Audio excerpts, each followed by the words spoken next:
Once a month, our friends from Clemson Extension, they swing by the microphones to kind of let us know what's going on. These two ladies help us to live our best life when it comes to balancing our food and other factors that will impact us. We've got Hannah Shiflett, who covers mainly York and Chester counties, and then Elizabeth Parker, who handles Lancaster County. And good morning to you both. Good morning. Welcome. I'm going to let you give your full title because remember it starts with the R word that I can't say. So you're both, remind us again. We're Rural Health and Nutrition Agents with Clemson Cooperative Extension. I just cannot say that word, but I'm glad the professionals can. So April is National Stress Awareness Month, and you all are going to walk us through some foods to help reduce stress and anxiety. And before we begin with that discussion, I would love to meet someone who has zero stress and zero anxiety because most people I know have either one or both of them on the regular. Well, on that note, the Gallup poll just put out a poll that said 8 in 10 Americans say that they frequently or sometimes encounter stress in their daily lives. So that's every day. They say at some point they're stressed out. So that's 8 out of 10. Yeah, I think that's pretty accurate. I mean, try to think of a day where you're not stressed. Like when you go home at the end of the day and you get in bed and you could say, gosh, I wasn't stressed about anything. Yeah, I don't think that is common. Right. Doable. Yeah. Elizabeth, you're being so kind.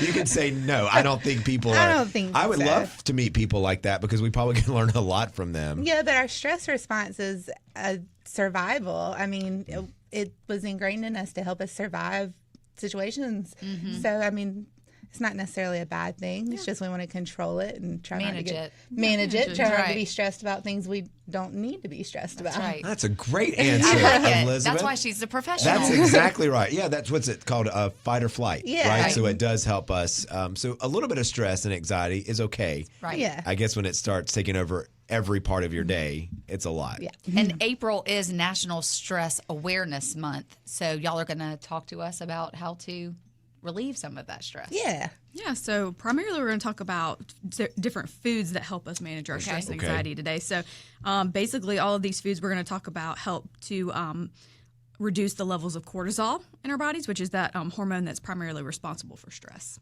Okay. All right. So what foods do I need to eat today to feel less stressed by this evening? So any of your B vitamins are really good for stress. So that's going to be your beef, chicken, eggs, fortified cereal. So B vitamins play a role in producing those brain chemicals that affect mood and other brain functions. So make sure you're getting your B vitamins, and that can help reduce your stress.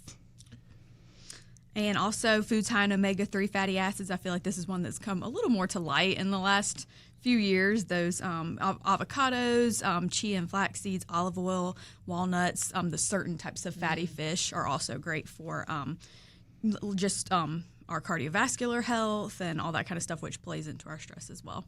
Mm-hmm. And you've got protein. Yeah, so protein actually has a lot to do with reducing stress. Protein, the amino acids in proteins help produce or create the neurotransmitters that help regulate our stress response. So almonds, lean cuts of meat, poultry, eggs, peanuts, all of the protein that you would eat as part of your regular diet.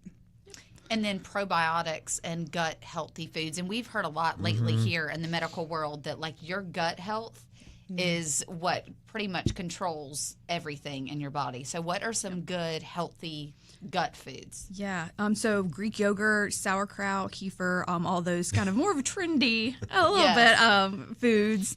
But those probiotic and fermented foods help to keep the bacteria in our digestive system balanced, helping us, reduce that stress for that kind of gut to brain connection kind of thing.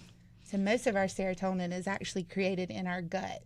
And that serotonin is that feel-good chemical in our brain.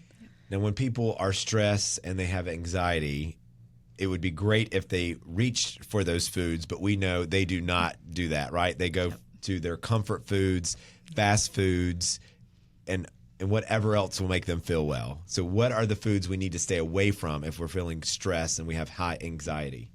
So definitely alcohol might make you feel a little bit better in the moment, but over time, it's going to actually make your stress and anxiety worse. So we definitely want to try to avoid that. And caffeine, so it can lead to overstimulation of our body's natural stress response, and it can disrupt our sleep, which is definitely important when helping with stress and anxiety. Yeah, and those high sugar foods and those simple carbohydrates. So this can lead to a rapid increase in your blood sugar levels. We talk a lot about that because we're diabetes educators. But this can cause your body to have to regulate that blood sugar, which can affect your cortisol levels as well. And So when you're stressed, don't go for the ice cream carton. right, yeah, And I do.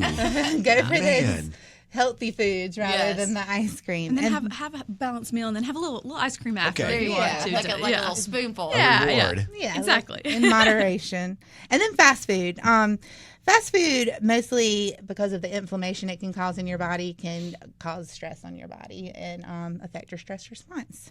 It's here in this flawless organization system I have on this show, but there is a report that someone did that what happens to your body minute by minute when you eat fast food and what triggers what when, and it was a fascinating read. I'll try to share that over the next couple of days because again, in the moment it feels fantastic, but then after that you really have the headaches and you feel sluggish and you get tired, and fast food is there for a reason, right? At least it's just to feed your body, but boy, it doesn't. What comes down the pipeline after that is sometimes not great. Yeah, it's not optimal That's for our right. health. That's a better way of putting it, Elizabeth. Thank you so much. Where else can folks? I know you all have so many programs there with Clemson Extension. Where else can people either reach out to you or get more ideas on foods, on how to reduce stress and anxiety? Yeah, so you can always go to the Clemson Extension website and search the Rural Health and Nutrition Team. We have a number of programs that could help, like Yoga for Everybody. And then also last month we talked about the Home and Garden Information Center, HGIC. Hannah and I actually just wrote a blog about this very topic. So if you want to know more, you can go check out our blog that will be coming out next week.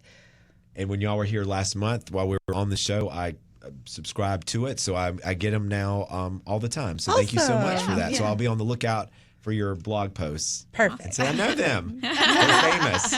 All right. Well, thank you again, Hannah and Elizabeth. They really are just packed full of information. And we appreciate so much of what you share with our listeners and viewers when it comes to our health and our bodies.